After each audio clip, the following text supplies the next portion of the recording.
آپ صلی اللہ علیہ وسلم فرماتے ہیں, یہ بخاری کی روایت, آپ نے فرمایا من یرید اللہ بہ خیرا یصب منہ, جو شخص کے ساتھ اللہ بہتری چاہتا ہے اس کو مصیبت میں مبتلا کر دیتا ہے. یہ بات اگر سمجھ گیا تو صبر کرنا آسان ہو جائیں. اللہ جس سے محبت کرتا ہے اسے مصیبت میں مبتلا کرتا ہے. لیکن ایک سوال جو انسانوں کو ہمیشہ کھٹکتا ہے وہ کیا ہے معلوم؟ اللہ مصیبت میں ڈالتا کیوں ہے؟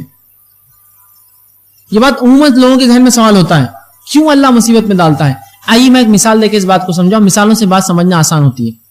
میں آپ کے گھر پر آیا, ہو سکتا ہے آپ میں سے اکثر لوگ مجھے بہت اچھے سے پہچانتے ہوں, کچھ لوگوں کے لیے نیا ہوں لیکن اکثر لوگ پہچانتے ہیں. آپ میں سے کسی شخص کے گھر آیا جس سے میرا کئی زمانے سے میل جول ہے, ملاقات ہے, اور میں آپ کے گھر پر آیا اور میں نے کہا دیکھو بڑا میرا جو ہے تنگی اور مصیبت کا معاملہ ہے. میں نے ایک جو ہے جیب میں سے پیلا ٹکڑا نکالا اور کہا کہ اگر اس کو تم مجھ سے لے لو, 17-18 ہزار روپے تولہ بھاؤ چل رہا ہے, اگر تم مجھ سے اس سے لے لو اور اس کے بدلے پیسے دے تو مجھے اس کی ضرورت ہے, یہ سونا ہے. آپ چاہے جتنا مجھ پہ اعتماد کرتے ہوں گے, آپ کیا کہیں گے؟ لے لیں گے مجھ سے؟ اگر ایسے کچھ لوگ جو لے لیں گے تو انشاءاللہ میں کل گھر پر پہنچ جاؤں گا ٹکڑے لے کر. کیا کریں گے آپ؟ ٹھیک ہے فیض بھائی, وہ ٹھیک ہے, اعتماد وہ تو سب اپنی جگہ ٹھیک ہے, لیکن اس کو اگر جانچ لیتے تو زیادہ بہتر ہوتا. مجھ پہ بھروسہ نہیں ہے آپ کو؟ اتنے دن سے آپ مجھے دیکھ رہے پھر بھی اعتماد نہیں. اعتماد تو بالکل آپ اپنی جگہ ہے, لیکن اگر یہ جانچ لے تو اس میں اطمینان ہو جائیں گا. نہیں مجھ پہ بھروسہ نہیں ہے کیا آپ کو؟ تو یہاں جو آپ کہہ رہے جانچ لینا, یہ کس لیے؟ صداقت کے لیے, سچائی کے لیے, کہ جو چیز میں دے رہا ہوں وہ سونا ہی ہے نا, اس لیے. تو اگر میں نے یہ کہا میں ایمان لایا ہوں تو اللہ کیا کرتا ہے پھر؟ اچھا ایمان لایا, چلو آزماؤ اس کو. اسی لیے ہم دیکھتے ہیں جتنا ایمان انسان کا بلند ہوتا ہے اس کی آزمائش اتنی بڑی ہوتی ہے. افسوس ہماری عقلوں پر کہ جن کو اللہ آزمائش میں ڈالتا ہے, ہم بولتے ہیں ہاں وہ دین پر چل رہے تھے نا, جاؤ پھنسو اب رہو.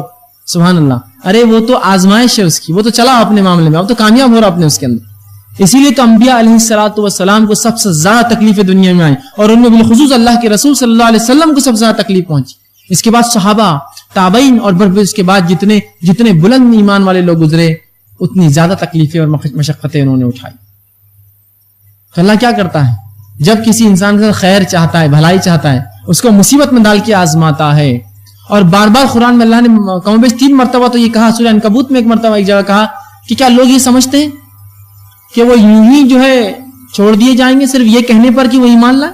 ہم نے اس سے پہلے لوگوں کو آزمایا, سخت آزمایا, حتیٰ کہ ایسا آزمایا کہ ان کے انبیاء کہنے لگے کہ اللہ کی مدد متی نصر اللہ, اللہ کی مدد اب کب آئیں گی.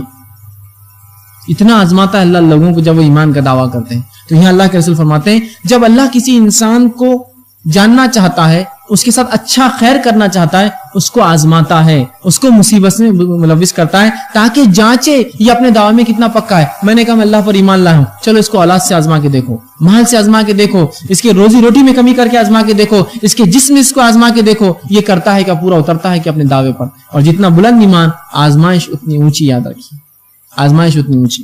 آئیے اسی طرح آپ صلی اللہ علیہ وسلم فرماتے, ترمذی کی روایت ہے, آپ نے فرمایا جتنی بڑی مصیبت اتنا بڑا اجر.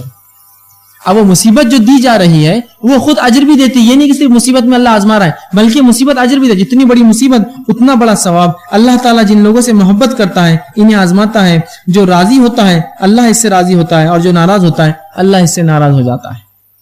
جتنی بڑی مصیبت اتنا بڑا اجر.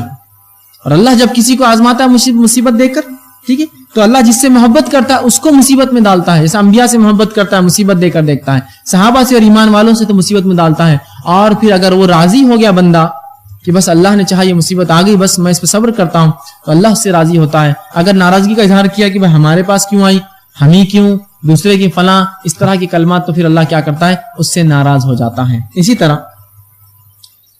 اللہ کے رسول صلی اللہ علیہ وسلم فرماتے ہیں, ترمذی کی روایت آپ فرماتے ہیں کہ مومن کی نفس, اولاد اور مال میں آزمائش ہوتی رہتی ہے, حتیٰ کہ جب وہ اللہ کے پاس ملتا ہے تو اس کے ذمے کوئی گناہ باقی نہیں رہتے. اللہ مومن کو اس کے مال, جان, اولاد سے مسلسل آزماتا رہتا ہے, اور آزمائش کی بدولت اس کو اجر دیتا رہتا ہے, حتیٰ کہ جب اللہ کے پاس مومن جاتا ہے تو اس کے ذمے کوئی گناہ بچتا ہی نہیں ہے, وہ سب آزمائش میں دھل جاتے ہیں. اور یہ بات اللہ کے رسول نے بیان کیا حدیث میں کہ حتیٰ کہ مومن کو کانٹا بھی اگر چبھتا ہے تو اللہ اسے بدلہ دیتا ہے.